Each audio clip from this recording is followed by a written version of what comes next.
ચાલો મિત્રો, આજે એક ફેન્સી પુલાવ ભાત બનાવીએ છીએ આપણે। એમાં જો ભાત પાણીમાં પલાળી દીધા છે। હવે આપણે સીધા પાણીમાં ઉકળી ગયું એટલે નાખી દીધા છે અને સૌ પ્રથમ આપણે તેને વ્યવસ્થિત રીતે હલાવીને હળદર મીઠું નાખીને વ્યવસ્થિત પાછા હલાવીને જોઈ લેવાનું બરાબર આવી ગયા છે। હવે તૈયાર થઈ ગયા છે, આપણે એને કાઢો। હવે નીકળી ગયા પછી એકદમ ફ્રેશ થઈ ગયા છે।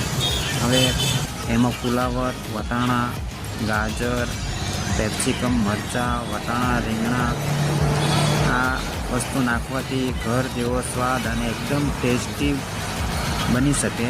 એકદમ વ્યવસ્થિત પુલાવ ભાત તમે ખાઈ શકો છો। સૌ પ્રથમ એને ધોઈ નાખો, તેલ મૂકી દો, એમાં તમે સૌ પ્રથમ જીરું નાખો, પછી તેજપત્તા નાખો। આનાથી બહુ સારો ટેસ્ટ આવે છે અને પછી એમાં ફ્રાય કરવા મૂકી દો। વ્યવસ્થિત રીતે ફ્રાય થઈ ગયું છે।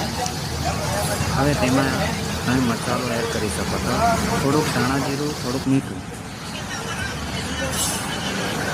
આ વસ્તુ નાખવાથી એકદમ નવી જેવો ટેસ્ટ આવશે। થોડુંક લાલ મરચું નાખવાનું છે, થોડું ઘી નાખવાનું છે અને થોડુંક એવું પાછું ઘી નાખવાનું છે।